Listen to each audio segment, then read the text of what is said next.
Okay done. चलो, तो कल के लेक्चर में आप लोग नहीं थे, ठीक है, लेकिन उसका रिकॉर्डेड वीडियो आपको मिल जाएगा।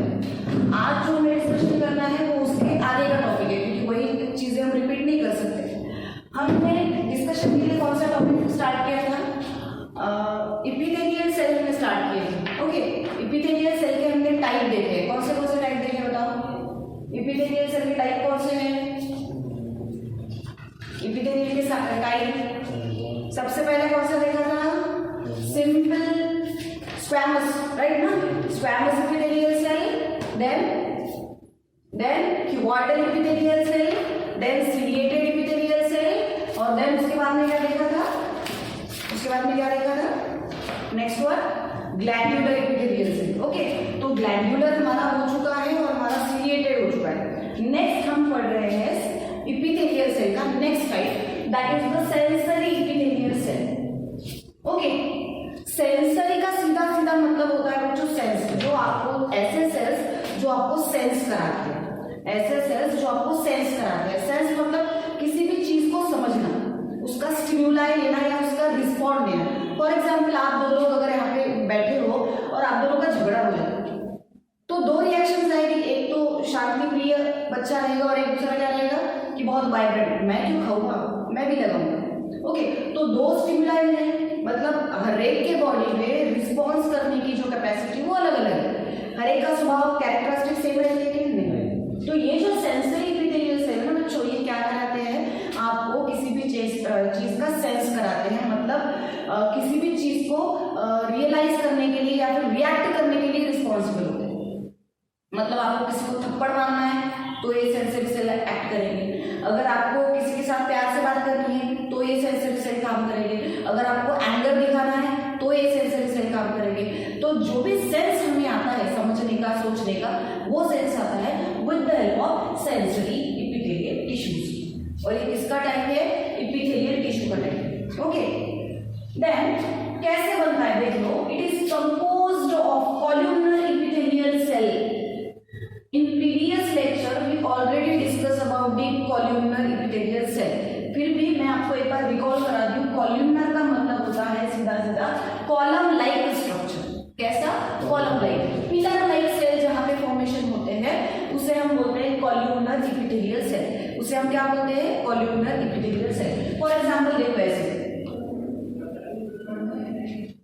और इपिथेलियल सेल का बेस्ट कैरेक्टरिस्टिक, मेन कैरेक्टरिस्टिक हमें पता है कि there is the presence of basement membrane. मैंने पढ़ाया था आप लोगों को, अगर बेसमेंट मेम्ब्रेन प्रेजेंट नहीं रहेगी तो वो सेल इपिथेलियल सेल नहीं है, वो कैरेक्टरिस्टिक फीचर है कि इसके नीचे क्या प्रेजेंट है? बेसमेंट मेम्ब्रेन प्रेजेंट है। ओके, तो ये बेसमेंट मेम्ब्रेन प्रेजेंट है और ये पिलर लाइक प्रोजेक्शंस है और जहां पे ऐसे सीलिया प्रेजेंट है, इन्हें हम कॉलमनर सेल बोलते हैं। ये जो सेंसरी सेल बना है, ये सेंसरी सेल बना है किससे? कॉलमनर इपिथेलियल सेल से and elongated neurosensory cell.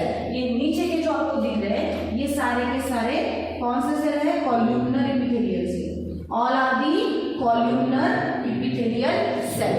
Okay, उसके बाद में यहाँ पे जो आपको नजर आ रहा है ये सारे क्या है? न्यूक्लियस है। ओके, यहाँ पे जो आपको नजर आएगा ये न्यूक्लियस यहाँ पे प्रेजेंट है। बेसमेंट में होते हैं कॉलमनर के, बेसमेंट में क्या प्रेजेंट होता है? कॉलमनर के बेसमेंट में क्या प्रेजेंट होता है? There is the presence of nucleus. Nucleus का शेप कैसे हो सकता है? एक तो ओवल हो सकता है या फिर इलिप्टिकल हो सकता है। ऐसे दो टाइप के शेप आपको नजर आते हैं न्यूक्लियस के। इसके ऊपर जहां पे हमने कॉलमनर में देखा है सीलिया प्रेजेंट है। जब आप कल का लेक्चर देखोगे तो आपको समझ में आ जाएगा कि सीलिया क्या है। Cilia like a brush borders.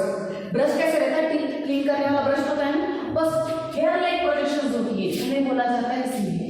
मतलब किसी भी चीज को पुश करने के लिए, धकेलने के लिए जो ऑर्गन या सिस्टम प्रेजेंट होती है उन्हें बोला जाता है सीलिया।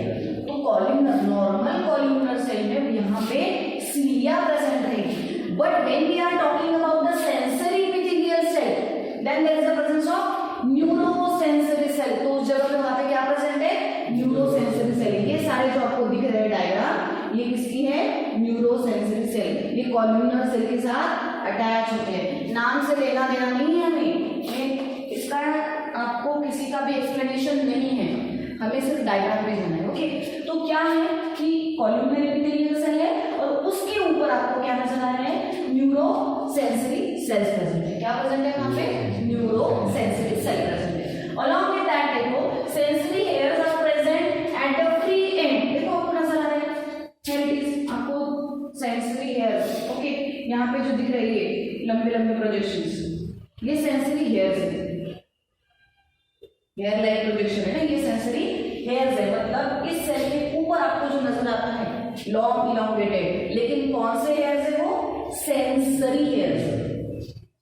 सेंसरी मतलब नॉर्मल हेयर लाइक प्रोजेक्शन नहीं है, नॉर्मल सीलिया भी नहीं है, क्या है, सेंसरी हेयर्स है। और ये सेंसरी हेयर्स हमारे ब्रेन के साथ अटैच है, क्योंकि सेंसेशन आना है तो हमें चलना बैठना उठना चलना, मतलब जो भी हमारी एक्टिविटीज है, जो भी हम है, ये कहाँ से एक्टिवेट है, हमारे ब्रेन से एक्टिवेट है। अगर हम बोलते हैं कोई बच्चा मेंटली रिटार्डेड है, बच्चों अगर हमने किसी को बोला है कि बच्चा मेंटली रिटार्डेड है तो वो नॉर्मल पर्सन से अलग है, मतलब क्यों अलग है, क्योंकि उसका बिहेवियर अलग है, राइट ना, उसका बिहेवियर अलग है। इफ दैट पर्सन और if that child show different behaviour, it is just because of the neurosensory cell. ये किसकी वजह से होता है, आपके न्यूरोसेंसरी सेल की वजह से होता है।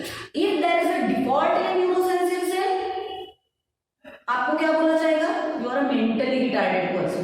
ओके, तो ये आइडेंटिफाई करने के लिए ये सारे सेंसरी सेल हमारे ब्रेन में प्रेजेंट होते हैं। कहाँ प्रेजेंट होते हैं, ब्रेन में प्रेजेंट होते हैं। ये आपके यहाँ पे ऑल फैक्टरी ट्रैक नजर आ रहा है। ऑल फैक्टरी ट्रैक किसे बोलते हैं, हमारे ब्रेन के 3 पोर्शन होते हैं, पता है लोगों को, मिड ब्रेन, पहला फोर ब्रेन सामने वाला पोर्शन, मिड ब्रेन बीच वाला पोर्शन, हाइंड ब्रेन पीछे वाला पोर्शन। ओके, तो जो हमारा फोर ब्रेन है, इस फोर ब्रेन में बीच में ऑल फैक्टरी लोब होता है। क्या प्रेजेंट होता है, ऑल फैक्टरी लोब। और वो ऑल फैक्टरी लोब आपसे, आपके जो नोज है वहां से कनेक्टेड होते हैं। मतलब आपको जो स्मेल आती है ना, आप जो स्मेल सेंस कर पाते हो, खट्टी चीज की है, मीठी चीज की है, क्या बन रहा है, आपको नाक से समझ में आ जाता है स्मेल से। तो ये सेंसेशन आपको ये ऑल फैक्टरी ट्रैक देता है। तो ये सारे सेल्स कहाँ ओपन हो रहे हैं, ऑल फैक्टरी ट्रैक में, मतलब आपके फोर ब्रेन में ओपन हो रहे हैं। देन फंक्शन क्या है, pursue external and internal stimuli. क्या बोला है, एक्सटर्नल और इंटरनल स्टिमुलाई को परस्यू करना। देखो डायग्राम आपको बहुत बड़ी नजर आ रही होगी, लेकिन डायग्राम में इतने जो नेम्स दिए हमें कुछ भी एक्सप्लेन नहीं करना है, हमें सिर्फ जनरल कैरेक्टरिस्टिक बताने हैं सेंसरी एपिथेलियल सेल। हमें सिर्फ जनरल कैरेक्टरिस्टिक बताने हैं सेंसरी एपिथेलियल सेल। ओके, तो हमने बता दिया हेयर लाइक प्रोजेक्शन से, हमने सेंसरी हेयर बोला है, हमने किससे बना है, ये कॉलमनर से बना है। ओके, उसके बाद में फ्री एंड में सेंसरी हेयर्स प्रेजेंट होते हैं, और फाइनली हम उसका फंक्शन बता रहे हैं कि वो एक्सटर्नल और इंटरनल स्टिमुलाई प्रोवाइड करता है। एक्सटर्नल और इंटरनल स्टिमुलाई मतलब क्या, क्या सेंसेशन हमें सिर्फ बाहर से मिलते हैं, क्या सेंसेशन हमें सिर्फ बाहर से मिलते हैं, obviously not. Sensation are also present in our surroundings, external surroundings और इनसाइड द बॉडी। दो तरीके के स्टिमुलाई प्रेजेंट है। अगर मेरा पेट खराब है तो मुझे बाहर से पता चलेगा मेरा पेट खराब है, सेंसेशन कहाँ से आएगी, आपके इंटरनल बॉडी से आएगी। किसी ने थप्पड़ मारा तो सेंस कहाँ से आया, बाहर से आया, राइट ना। आपको अच्छा नहीं फील हो रहा है, आपके हार्ट बीट बढ़ गए तो फील कहां से आया, अंदर से आया, राइट। मतलब दो तरीके के सेंस होते हैं, और ये परस्यू करना, ये सेंसेस को परस्यू करना किसका काम है, सेंसरी एपिथेलियल टिश्यूज का काम है। ये सेंसरी एपिथेलियल टिश्यूज क्या कर रहे हैं, आपके एक्सटर्नल और इंटरनल स्टिमुलाई को परस्यू कर रहे हैं, गेन कर रहे हैं, पकड़ना है इनको। क्योंकि सेंस, अगर किसी ने स्किन को टच किया तो ये टच जैसे आया वैसे ही यहाँ तक पहुंचे with in a second. Time लगता है, पहले हाथ लगाएगा फिर समझेगा हमें कि थोड़ी देर बाद, आधा घंटे बाद, यार किसी ने हाथ लगाया, ऐसा होता है क्या। अगर किसी ने हमें टच किया है तो वो टच का sensation with in a second हमें पता होता है, विद इन अ सेकेंड जैसे लगाया वैसे ही सेंस हो गया कि किसी ने हाथ लगाया। नींद में भी किसी ने अगर हाथ लगाया तो आपको समझ में आता है कोई तो उठा है, राइट ना। मतलब क्या कि विद इन अ सेकेंड ये सेंसेशन की प्रोसेस होती है। Then it is found in the nose. मैंने पहले बोला किस कहां से आता है, नोज से कनेक्ट है, ऑल फैक्टरी लोग बोला है। ईयर, कान से ये अटैच है, इसलिए इसे ऑडिटरी हेयर सेल्स बोला है। एंड देन आई, आपकी आपकी आंखें भी सेंस करती है।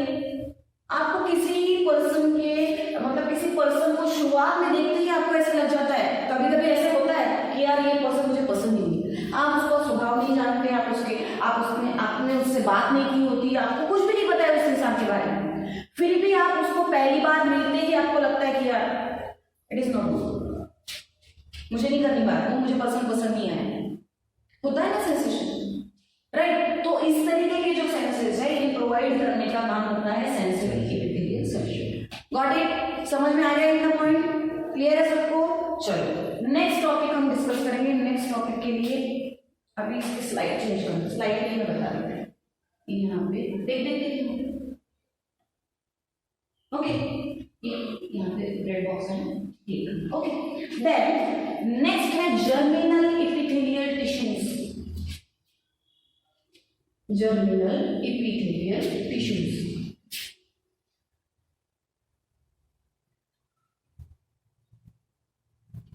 जब सब एक साथ बैठेंगे ऑफलाइन क्लास में, इसके बाद आपको ये स्लाइड्स ऐसी लिखनी पड़ेगी। मैं पहले ही बताऊँ, अभी आपका टाइम नहीं है लिखने का, इसलिए मैंने आपको लिखने नहीं बोला, लेकिन आपको लिखना पड़ेगा, क्योंकि जब तक कि आप इसे लिखने की आदत नहीं डालोगे आपको लिखना नहीं आएगा। तो सिर्फ बुक्स पढ़ के नहीं पढ़ाई होती है, इसे लिखना भी होता है, ठीक है। चलो, तो इसका लास्ट टाइप है एपिथेलियल सेल का लास्ट टाइप है जर्मिनल एपिथेलियम टिश्यू। कौन से है?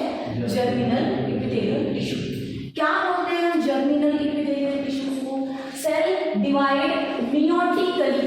अब बताओ, मैंने माइटोसिस और मियोसिस आपको बहुत डिटेल में पढ़े हैं ना? माइटोसिस और मियोसिस को हमने बहुत डिटेल में डिस्कस किया है। कब माइटोसिस होता है और कब मियोसिस होता है? माइटोसिस कौन से सेल के अंदर होगा और मियोसिस कौन से सेल के अंदर होगा? किसी नहीं पढ़ाएंगे कि मुझे पता है, ऑनलाइन क्लास में तो हमें सिर्फ देखना होता है, चलो बैठे हैं, प्रेजेंस दिख रहा है ना, नाम आ रहा है ना स्क्रीन पे, ये बच्चा प्रेजेंट है। अब कितने बच्चे पढ़ते हैं ये उन्हें खुद ही पता। तो लेकिन बच्चों की बहुत ज्यादा बेसिक चीज है, अगर ये आपको समझ में नहीं आएगी तो आपको बायोलॉजी कभी भी समझ में नहीं आएगा। आपको इसका 12th में माइटोसिस मियोसिस का प्रैक्टिकल रहता है, पता है क्या? 12th बोर्ड में इसका प्रैक्टिकल रहता है, माइटोसिस मियोसिस के स्लाइड्स निकालने होते हैं आपको, इसमें से फाइंड आउट करना होता है मेटाफेज कौन सी है, प्रोफेज कौन सी है, एनाफेज कौन सी है और टेलोफेज कौन सी है। अच्छा, ये तो ऐसे तुमको लग रहा होगा कि मैंने मैडम ने तो बोल दिया, हम तो डायग्राम देख के बता भी दें कि ये एनाफेज क्या है, टेलोफेज क्या है, मेटाफेज क्या है, लेकिन बच्चों आपको डायग्राम देख के नहीं बताना पड़ता, वहां पे आपको एक ओनियन पता है ना, ग्रीन ओनियंस देखे, उसके नीचे व्हाइट कलर के रूट्स रहते हैं। सब लोगों ने अभी तो सीजन है उसका आपको मिल जाएगा, वो जो व्हाइट कलर के रूट्स है उसका जो बेस है उस रूट का ये ओनियन है, ठीक है। ये ऐसे ओनियन ग्रो है, ये पत्ते हैं ऊपर, ठीक है। ये नीचे ऐसे हेयर लाइक व्हाइट कलर के रूट्स ग्रो होते हैं। इसका जो बेस होता है टिप, इसे रूट टिप बोला जाता है। इसे क्या बोला जाएगा? Root tip. ये मटेरियल प्रोवाइड होता है। अब सोचो, इतना बड़ा रूट, उसका छोटा सा पोर्शन उसे गर्म करके उसमें सॉल्यूशन ऐड करके उसको टीच करना होता है, उस पर कवर स्लिप डालनी होती है और फिर बताना होता है अंडर माइक्रोस्कोप देख के कि कौन सी फेज है, एनाफेज है, मेटाफेज है, टेलोफेज है या फिर कौन सी फेज है। तुम लोगों को लगा होगा मैडम ने बोला तो डायग्राम देखी तो बता ही देंगे हम ये फेज है करके, क्योंकि पढ़ना है ना। लेकिन अगर ऐसी सिचुएशन में मैंने आपको रूट टिप देकर मैंने बोला कि देख इसे माइक्रोस्कोप के नीचे और बता मुझे कहाँ है माइटोसिस और कौन सी स्टेज है, तो आप बता पाओगे? तो इसीलिए उसे समझना बहुत जरूरी है। मैंने ये चीज आपको क्लियर की थी बच्चों, ये meiotically means meiotically means meiosis.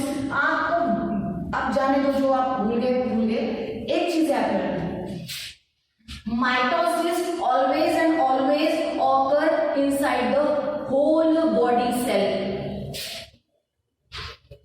कहां होगी ये? होल बॉडी सेल के within whole body cell, except कौन से सेल में नहीं होता mitosis, which is reproductive cell.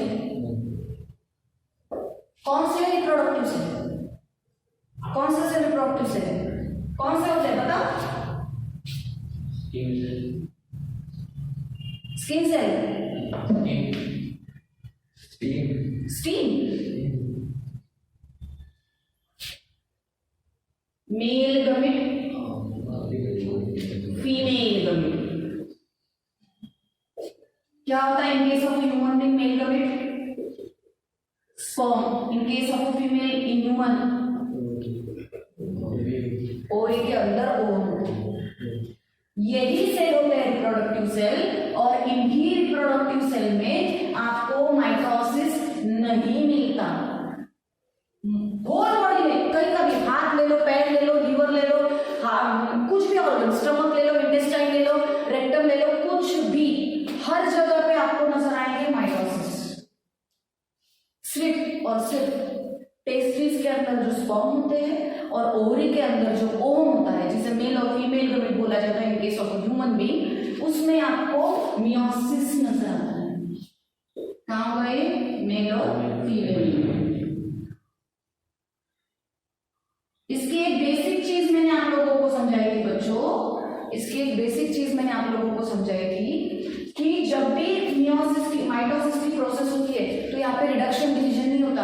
मतलब अगर माइटोसिस का एक सेल है, अगर ये सेल बॉडी सेल है हमारा और इसके अंदर 2n क्रोमोसोम है, 2n मतलब हम 46 कंसीडर कर लेंगे।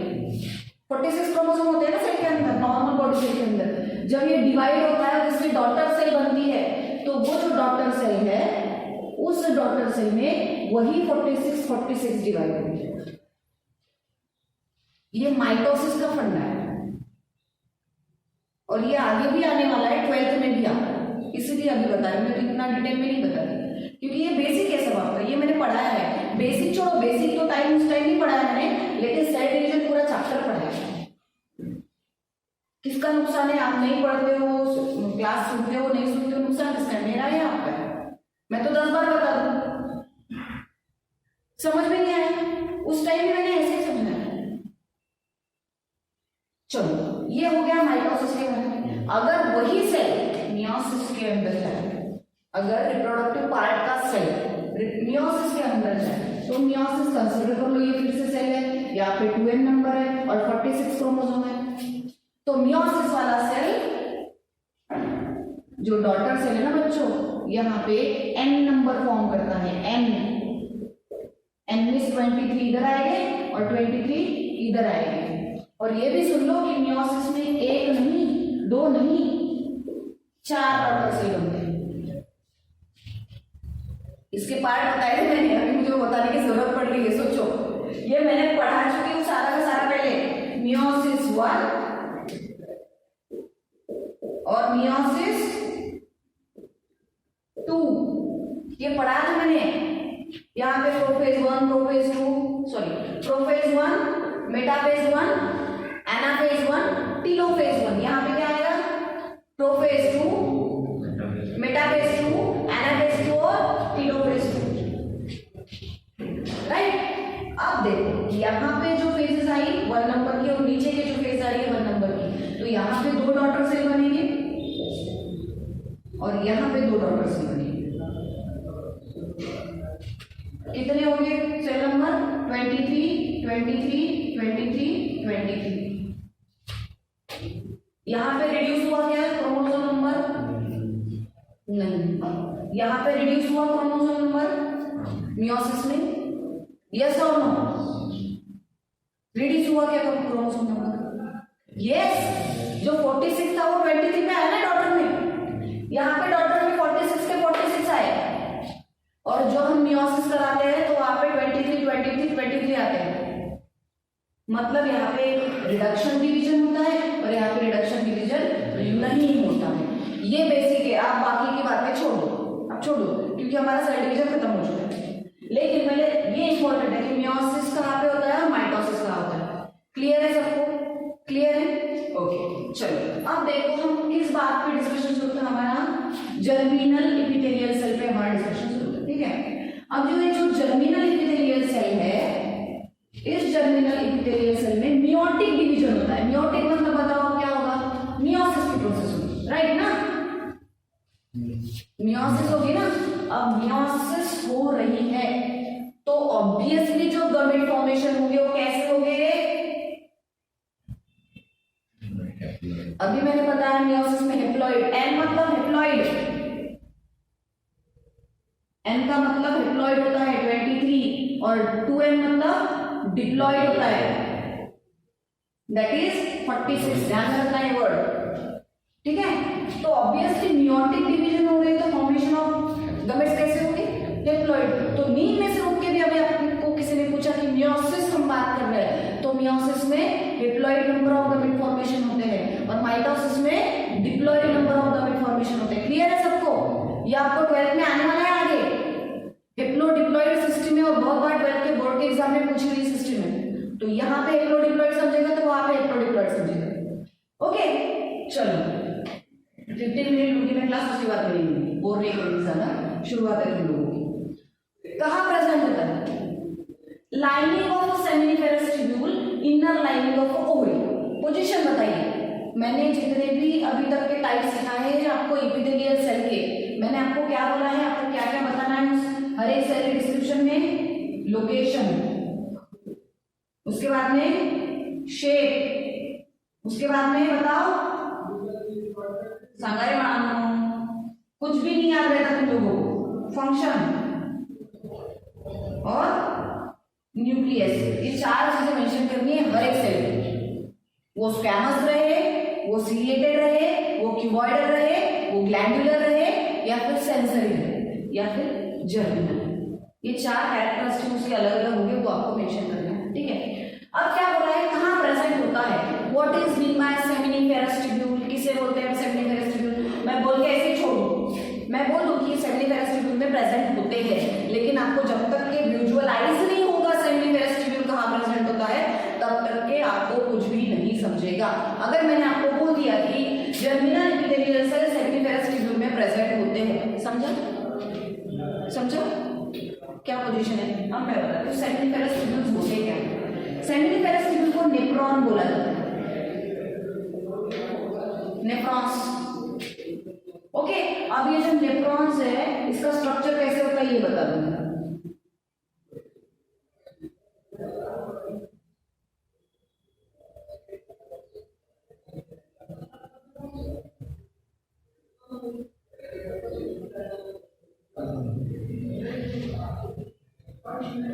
ऐसे लिखा है नेफ्रॉन, इसे सेमिनिफेरस ट्यूब्यूल बोलते हैं। इसके अंदर इसको भी 2 पार्ट में डिवाइड किया है, ये मैं बाद में बता दूंगी, ग्लोमेरुलस और बाउंडल कैप्सूल। ये 10 तक पढ़ा है। अब ये जर्मिनल एपिथेलियल सेल है ना बच्चों, कहाँ पे प्रेजेंट करती है? ऐसे इनर लाइनिंग, ये सेल आपको यहाँ पे नजर आएगी, ये होगी इसकी पोजीशन। दूसरी जगह पे किसने बोला है? Inner lining of ovary. आप लोगों को पता है ओवरी कैसे दिखती है? ये फिंगर लाइक प्रोजेक्शंस।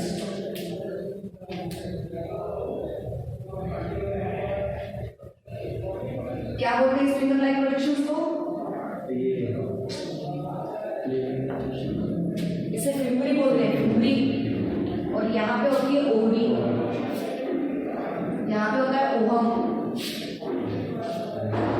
अब ये इसको यहाँ से उठाया जाता है, फिंगरी इसको खींचती है, फिंगर लाइक प्रोजेक्शन पकड़ती है। पकड़ने के बाद में ढकलने का ये मैंने कल समझा दिया, लेक्चर देख लेना आप लोग। इसके आने के बाद में ये ओम यहाँ पे आता है, ठीक है। तो ये कहाँ पे प्रेजेंट होता है? ये यहाँ पे प्रेजेंट होता है। ओवरी की इनर लाइनिंग में जर्मिनल एपिथेलियल सेल प्रेजेंट होते हैं। Got it? पोजीशन समझ में आई आपको, ये कहाँ पे प्रेजेंट है? और ये दोनों चीजें आपको एग्जैक्टली ऐसे विजुअलाइज करोगे कि ये यहाँ पे प्रेजेंट है, तब उसे रट्टा मार करने की जरूरत नहीं पड़ेगी। नहीं तो फिर टेक्निकली सिर्फ आप जब पढ़ते हो ना, रीड करते हो ना, तो रीडिंग में समझ में नहीं आता, आपको डायग्रामेटिकली भी वहां पे जाना होता है कि ये सेल यहाँ पे प्रेजेंट है। ओके, तो ये क्लियर है जर्मिनल एपिथेलियल सेल आपको सबको? पक्का? कितने मिनट का हुआ देखो, आगे का पॉइंट में पढ़ा देती हूँ। 25 हो गया। ओके, 5 मिनट देंगे, 5-10 मिनट, उसके बाद में खत्म करेंगे। चलो नेक्स्ट स्लाइड चेंज करो, करते हैं। अच्छा, ज़्यादा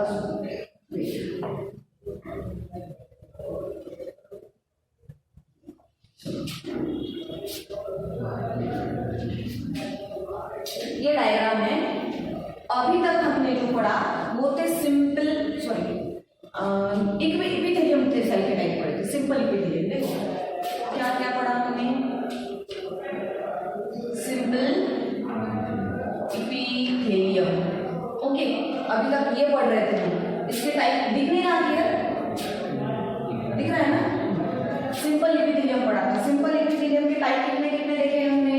पहला स्क्वैमस, उसके बाद में क्यूबॉइडल, उसके बाद में सीरिएटेड, यस, कॉल्यूमनर, और उसके बाद में ग्लैंड्यूलर, उसके बाद में सेंसरी, और उसके बाद में जर्मिनल।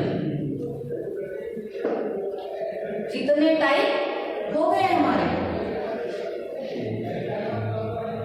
कितने लोगों ने पढ़े नहीं? ये जो टाइप है ना बच्चों, ये जो मैंने बताई ये तो कल के लेक्चर में होगा।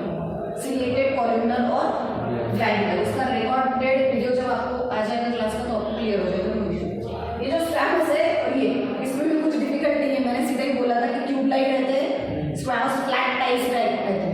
न्यूक्लियस दोनों में भी सेंटर में प्रेजेंट होता है, और उनके फंक्शंस होते हैं फिल्ट्रेशन, एब्सॉर्प्शन, सिक्रीशन, ये मैंने बताया।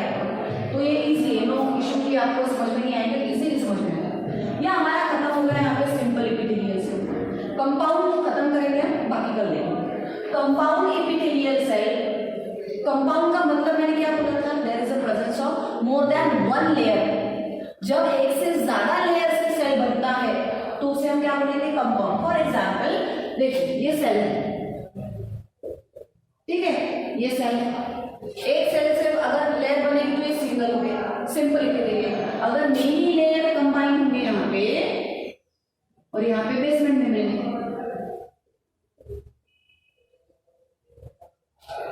तो फर्स्ट सिर्फ बेसमेंट का सेल बेसमेंट मेम्ब्रेन से अटैच होगा। जो सिंगल लेयर है पहले यही अटैच होगी इसके साथ, बाकी तो सारे ऊपर है। तो जब एक से ज्यादा लेयर से बनता है स्ट्रक्चर तो उसे हम कंपाउंड इपिथेलियल सेल बोलते हैं। क्या बोलते हैं उसे? Compound epithelial cell. जब एक से ज्यादा लेयर से कोई स्ट्रक्चर बनता है then it is called as a compound epithelial cell. अब इसका पहला टाइप आपको दिया है स्ट्रैटिफाइड इपिथेलियम। स्ट्रैटिफाइड इपिथेलियम दिख रहा है उसमें? क्लियर देखो एक बार, क्लियर दिख रहा है, छोटा दिख रहा हो एक मिनट, चलो ये बाद में लेते, पूरा ही एक्सप्लेन करना है इसको, ठीक है? इसको